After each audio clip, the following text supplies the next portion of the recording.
Olá, tudo bem com vocês? Sejam todos muito bem-vindos. Este é o Digas Tudo.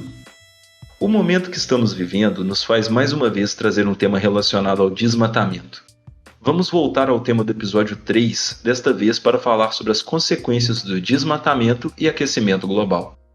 Viemos tratar de um tema que deve ser amplamente discutido na sociedade. É importante a gente ver como os governos têm tratado as questões ambientais, e a gente já comentou no episódio 3 que o desmatamento crescente e a falta de fiscalização são dois dos grandes problemas que a gente enfrenta hoje em dia.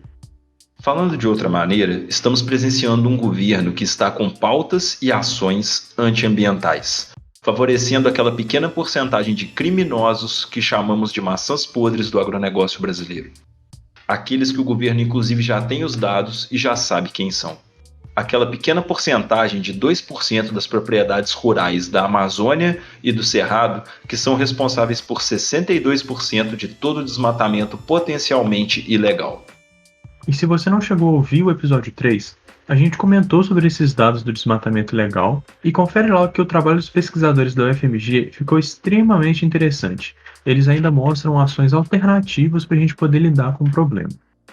No momento, o governo está planejando lançar outro satélite militar para obter dados relativos a queimadas e desmatamento. Mas de que adianta obter os mesmos dados que outros satélites já oferecem e que estão disponíveis para o uso de todos? Ainda mais quando estamos presenciando um total desmanche e uma antigestão patrocinada por esse governo, que antes mesmo de ser eleito já se mostrava ser antiambientalista. Temos um governo que o próprio ministro do Meio Ambiente chegou a sugerir que mudassem as regras e que deveria aproveitar a pandemia para passar a boiada, porque, segundo ele, a mídia estava distraída com a pandemia.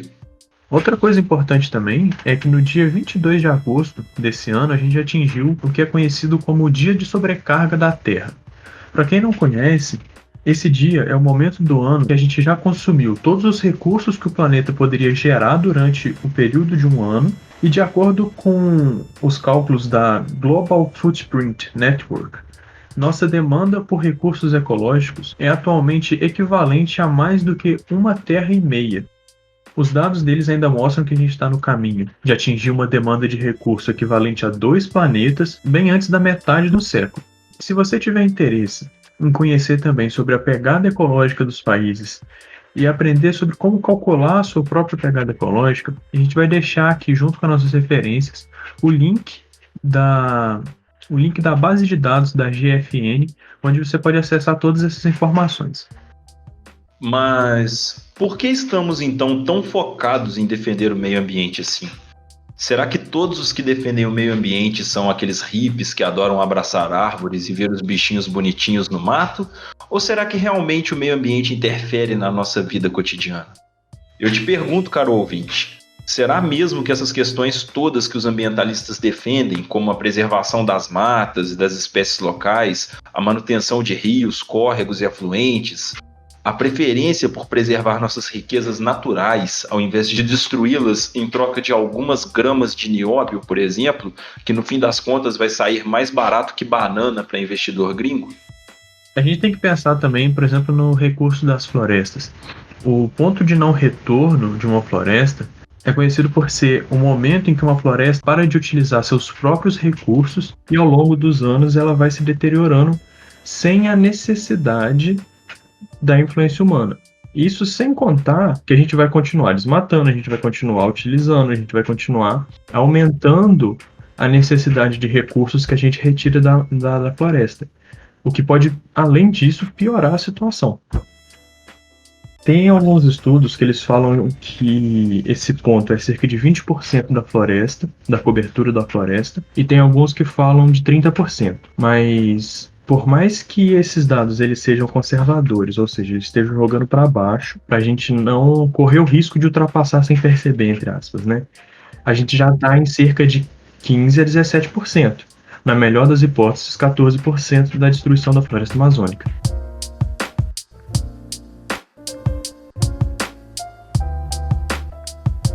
Então, nesse episódio, vamos trazer um pouco sobre as consequências que já conseguimos medir.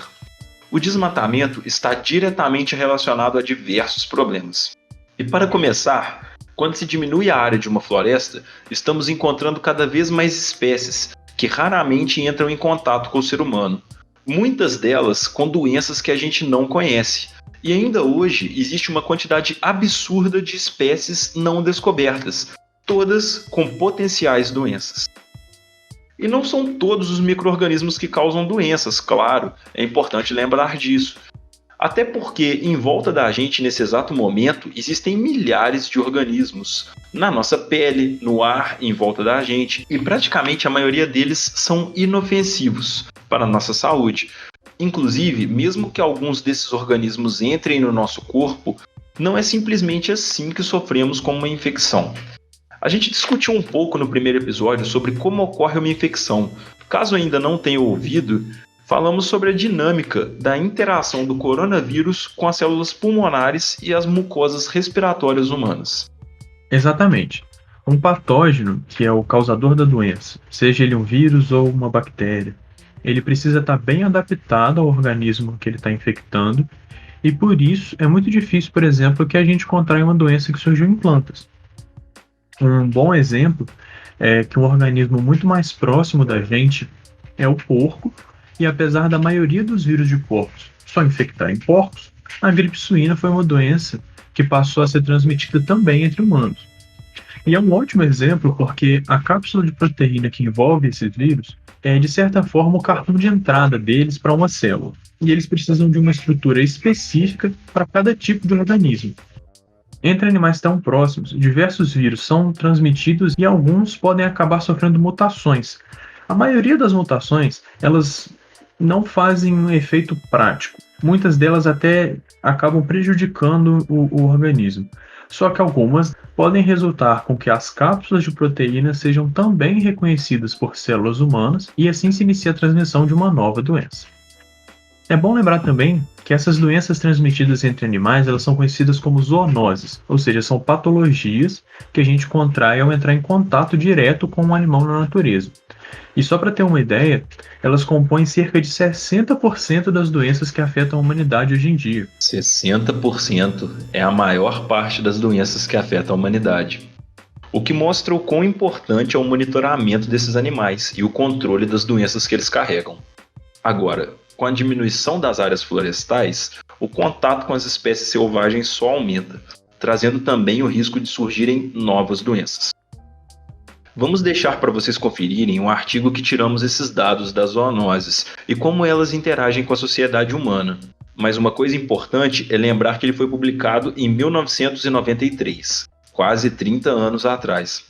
Nesse artigo, autores relacionam o desmatamento das áreas de florestas tropicais como a Amazônia com uma série específica de doenças, como chagas, leishmaniose, malária e mais outras. É uma leitura extremamente interessante e mostra que não é de hoje que a gente sabe os efeitos que o desmatamento causa. A gente percebe, né, que cuidar do meio ambiente é muito mais do que preservar um bicho para as gerações futuras poderem observar ele e tal. Claro que sim, a conservação de espécies é imprescindível para a gente conseguir lidar com os problemas ambientais, só que é preciso encarar esses problemas também como questões econômicas e principalmente de saúde pública. Não é preciso ir muito fundo para a gente perceber também a relação que o desmatamento possui com a crise climática que a gente vive. Além da possibilidade de novas epidemias surgirem, temos que observar também o quanto as nossas ações afetam o padrão das zoonoses que já conhecemos.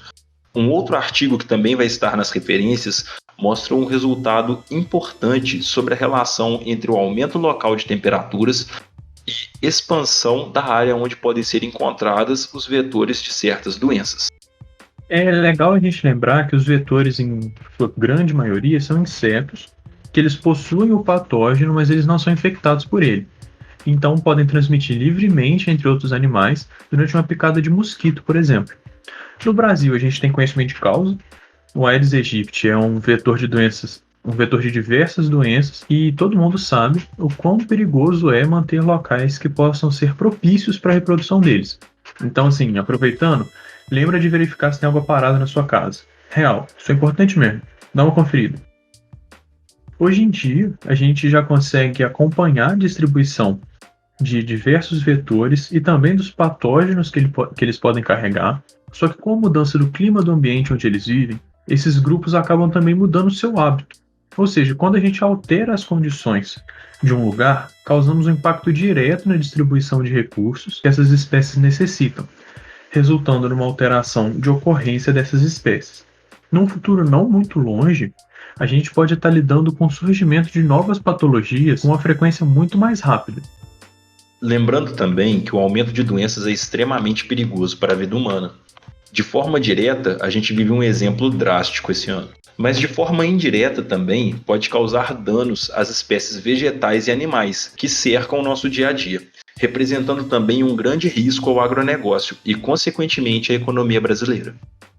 Eu queria finalizar esse artigo com uma das citações dele, que é: a variação climática afeta a dinâmica populacional de animais selvagens e essas dinâmicas afetam a transmissão de doenças entre as diferentes populações de animais e a sociedade humana.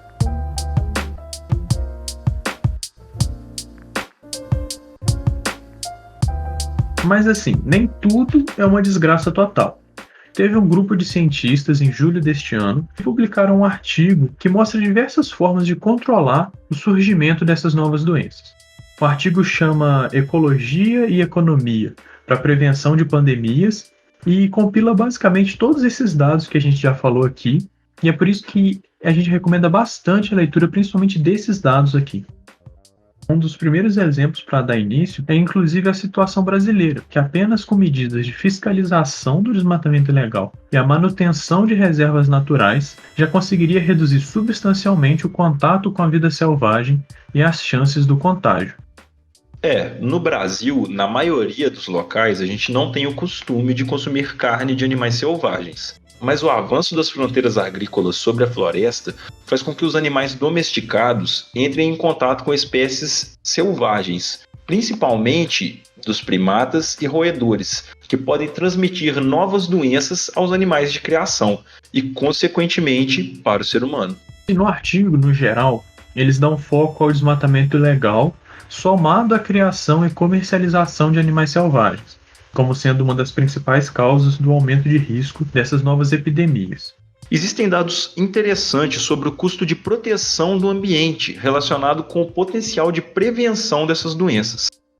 Países que possuem um mercado de animais selvagens possuem um contato muito mais próximo com micro-organismos desconhecidos ou pouco estudados, já que o contato é direto entre os caçadores, comerciantes e consumidores. E incluem também a indústria de pets exóticos, que por si só já é algo nocivo ao ambiente. Lembrando também que essa indústria de pets exóticos, ela é de certa forma muito forte no Brasil. Isso é verdade mesmo.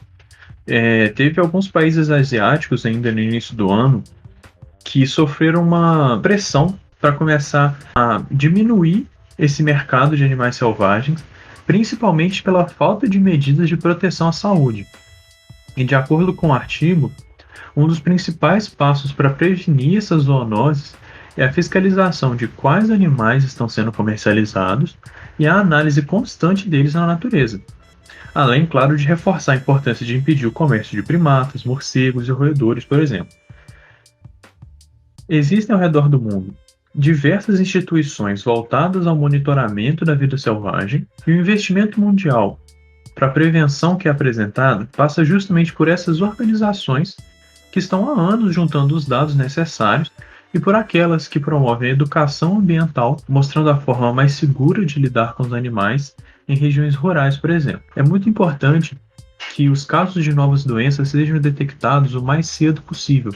Esse atraso na identificação do patógeno permite que ele se espalhe muito antes da gente conseguir uma forma eficaz de lidar com a situação.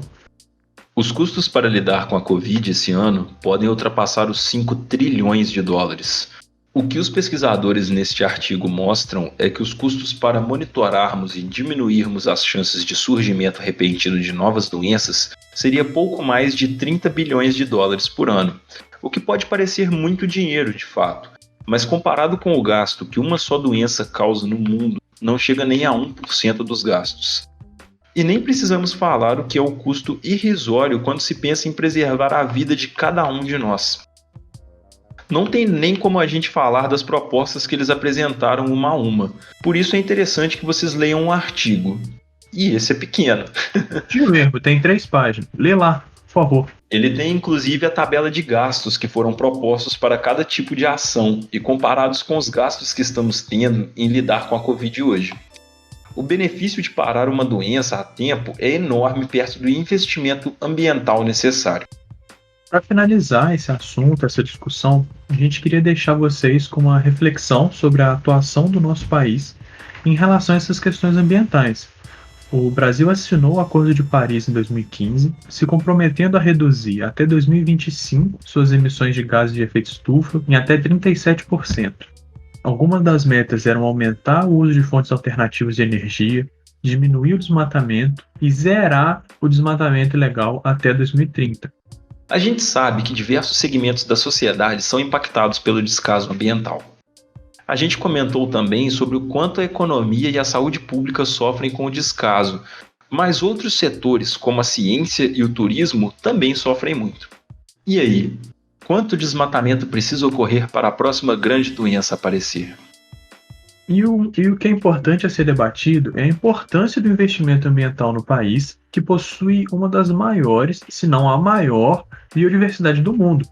É por esses e outros fatores que o Brasil tem a obrigação de ser liderança em relação a mudanças climáticas e ambientais. A gente não pode deixar que isso seja protelado. Acho que a educação ambiental ela é um dos principais pontos que a gente tem que debater hoje na sociedade, porque perceber os impactos que o meio ambiente tem na nossa vida faz com que a gente mude a perspectiva que a gente tem de toda a realidade. Isso é real. Nós já temos a tecnologia e pessoas extremamente competentes para atuar na pesquisa e conservação da vida selvagem. Os caminhos para uma sociedade com relacionamento saudável com a natureza existem. Nós precisamos ajudar a promover a educação social para perceber os impactos do meio ambiente no nosso dia a dia, além de sempre cobrar a fiscalização das medidas já existentes, principalmente no Código Florestal.